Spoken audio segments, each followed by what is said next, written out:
बहुत लंबे समय से जिस चीज की मांग चल रही थी वो मैंने सीएम साहब को रास्ते में बताया था कि भाई साहब ये बहुत लंबे समय से मांग चल रही है कॉलेज की, लेकिन दूरी के कारण वो कॉलेज हो नहीं पा रहा क्योंकि पलेरा में कॉलेज है और बलदेवगढ़ में कॉलेज, इसलिए हो नहीं पा रहा।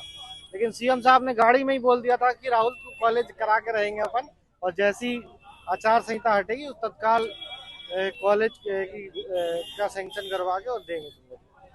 फिर मंच पे मैंने दो तीन चीजें की और पूरे मांग चल रही थी, उसके लिए निवेदन किया कि ग्वाल सागर जो तालाब है वो भरता नहीं है क्योंकि वो सुजारा से पानी नहीं आ पाया यहाँ पे, क्योंकि पानी को लिफ्ट करके लाना था ग्वाल सागर में। तो सीएम साहब ने अपने उद्बोधन में कहा कि ग्वाल सागर तालाब भरने का काम करेंगे, और केन बेतवा जो आ रही है उसके लिए सबको बधाई दी बुंदेलखंड वासियों को, और केन बेतवा के माध्यम से भी सारे जो तालाब हैं उनको भी भरने का काम किया जाएगा। और तीसरी चीज मैंने बोली कि भाई साहब अपना जो 20 पंचायतें जो सुजारा बांध से छूट गई थी पाइपलाइन के माध्यम से, वहाँ पे पानी नहीं पहुँच पाया था, वहाँ भी पानी पहुँचाने के लिए माननीय सीएम साहब ने सबको अभी अपने उद्बोधन में कहा है कि ये पानी किसी भी हालत में 20 गाँव में पानी पहुँचे। शिक्षा के क्षेत्र में खड़गपुर में दोनों तरफ, और शिक्षा के क्षेत्र में तो बहुत अच्छी बात कही सीएम साहब ने, क्योंकि अपने यहाँ पे बुंदेलखंड में अपने ही विधानसभा, ऐसी विधानसभा जो दो सीएम रहे थे, तो सीएम साहब ने तो बोला है कि हर 25 पंचायतों के बाद एक सीएम राइज स्कूल बनेगा 40-40 करोड़ के, और जो प्राइवेट स्कूल हैं वो सारे फेल हो जाएंगे, उससे भी अच्छी क्वालिटी के इंग्लिश मीडियम के सीएम राइज स्कूल बनेंगे हर 25 पंचायतों के बाद। खड़गपुर में दोनों तरफा ही सोशल मीडिया बहुत जारी है, तो क्या कहेंगे? सोशल मीडिया पे लगातार ऑडियो दोनों तरफा ही डल रहे हैं। कैसे दोनों तरफा? कभी कई आपके नाम से डाले जाते हैं, कभी कांग्रेस के नाम से डाले जाते हैं। हमको तो एक ही तरफा दिख रही है, हमको तो बीजेपी और हम ही दिख रहे हैं खाली।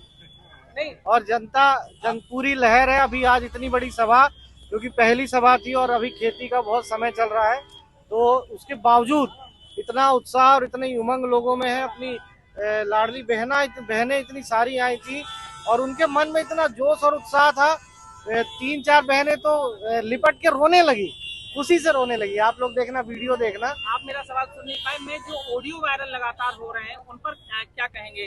क्या वो सही है या गलत है? उन पर क्या ऑडियो उनके वायरल हुए थे 1-2, मेरे को तो ध्यान से सुना नहीं मैंने, लेकिन उन्हीं की तरफ से ऑडियो वायरल हो रहे हैं, बाकी तो ऑडियो वायरल हुआ नहीं। क्या लगता है इन ऑडियो को सुन के, अगर आपने सुने हैं तो? वो तो कांग्रेस वालों का जो काम है, जो कर्म है उनके, वो उस ऑडियो के माध्यम से जनता के बीच दोबारा आ रहे हैं। आप लगातार जनता के बीच में जा रहे हैं, क्या समस्याएं मिल रही हैं? क्या समस्या कुछ नहीं, जनता बहुत खुश है और जनता भारतीय जनता पार्टी के साथ है। सबका मन है भारतीय जनता पार्टी को आशीर्वाद देने का, और अभी सीएम साहब को सबने भरपूर आशीर्वाद दिया।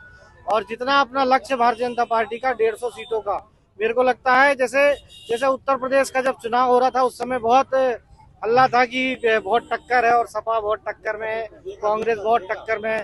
जब रिजल्ट आया तो एक तरफा रिजल्ट आया, बीजेपी की एक तरफा सरकार बनी।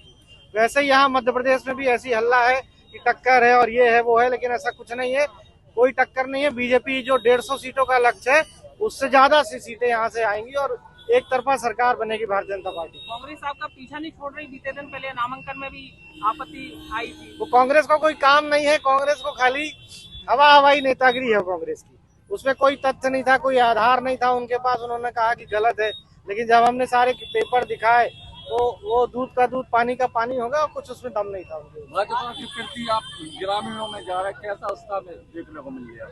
ग्रामीणों में और पूरे नगर में बहुत उत्साह है।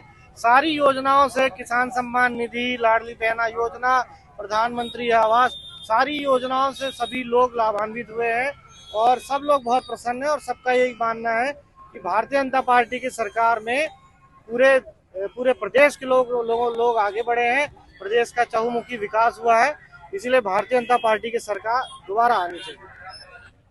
स्वागत, वंदन और अभिनंदन है, जोरदार तालियां बजाकर उनका स्वागत करेंगे। बहुत कार्यक्रम है, भाई साहब के 10 कार्यक्रमों में जाना है। मैं बस संक्षिप्त में बता रहा हूँ कि खड़गपुर विधानसभा में भाई साहब के माननीय मुख्यमंत्री जी के आशीर्वाद से बहुत काम हुए।